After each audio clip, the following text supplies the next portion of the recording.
Telangana assembly budget సమావేశాలు ముగిశాయి. 7 రోజుల పాటు కొనసాగిన ఈ సమావేశాల చివరి రోజు ముఖ్యమంత్రి కేసీఆర్ ప్రసంగించారు. పలు అంశాలపై కేసీఆర్ ఈ సందర్భంగా ప్రస్తావించారు. ప్రధానమంత్రి నరేంద్ర మోడీ కేంద్ర ప్రభుత్వంపై ఘాటు విమర్శలు సంధించారు. దేశంలో నెలకొన్న ఆర్థిక సంక్షోభ పరిస్థితులను స్పృశించారు కేసీఆర్. ఈ క్రమంలోనే ఆయన మాజీ ప్రధాని డాక్టర్ మన్మోహన్ సింగ్ సారథ్యంలోని యూపీఏ ప్రభుత్వాన్ని ప్రశంసించారు. తన ప్రసంగంలో కేసీఆర్ పలుమార్లు భారతీయ జనతా పార్టీకి చెందిన హుజూర్బాద్ శాసనసభ్యుడు ఈటెల రాజేందర్ పేరును ప్రస్తావించడం ప్రాధాన్యతను సంతరించుకుంది.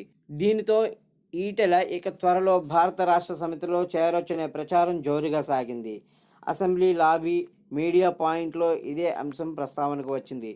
ఈటెల చేరికకు కేసీఆర్ గ్రీన్ సిగ్నల్ ఇచ్చినట్టయిందని, ఆయన చేరిక లాంఛనప్రాయమే అవుతుందని అభిప్రాయాలు వ్యక్తం అయ్యాయి. దీనిపై ఈటెల రాజేందర్ క్లారిటీ ఇచ్చారు. తాను బీఆర్ఎస్లో చేరేది లేదని స్పష్టం చేశారు. నేను బీజేపీ జాతీయ కార్యవర్గ సభ్యుడిగా కొనసాగుతున్నాననే విషయం గుర్తుంచుకోవాలని సూచించారు. స్వయంగా కేసీఆర్ పిలిచినా తాను గులాబీ కండువాను కప్పుకోబోనని తేల్చి చెప్పారు.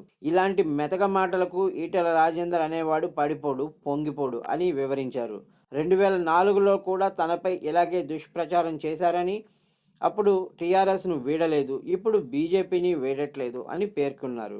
తన ప్రతిష్టను దెబ్బతీయడానికి కేసీఆర్ ఎంతో ఖర్చు పెట్టారని, పార్టీ నుంచి బయటకు పంపించడానికి ఎన్నో ఇబ్బందులకు గురి చేశారని ఈ సందర్భంగా ఈటెల రాజేందర్ పేర్కొన్నారు. దీన్ని ప్రజలు మర్చిపోలేదని చెప్పారు. తనను మరింత డ్యామేజ్ చేయాలనే వ్యూహంతోనే కేసీఆర్ అలా మాట్లాడారని ఈటెల వ్యాఖ్యానించారు.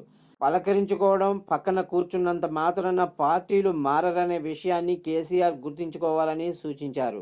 పార్టీలు మారే సాంప్రదాయం తనకు లేదని ఈటెల పేర్కొన్నారు. గతంలో తాను టీఆర్ఎస్ను వీడలేదని, పార్టీ వాళ్లే తనను బయటకు పంపించారని ఆరోపించారు.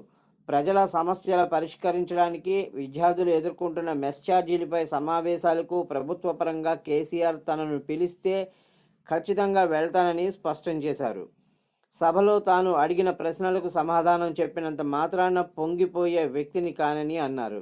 గతంలో టీఆర్ఎస్లో ఉన్నప్పుడు ఒక సైనికుడిగా తాను పార్టీని బలోపేతం చేయటానికి అహర్నిశలు కృషి చేశానని ఈటెల రాజేందర్ గుర్తు చేశారు. ఇప్పుడు బీజేపీలో తాను కూడా అలాగే పనిచేస్తానని పేర్కొన్నారు.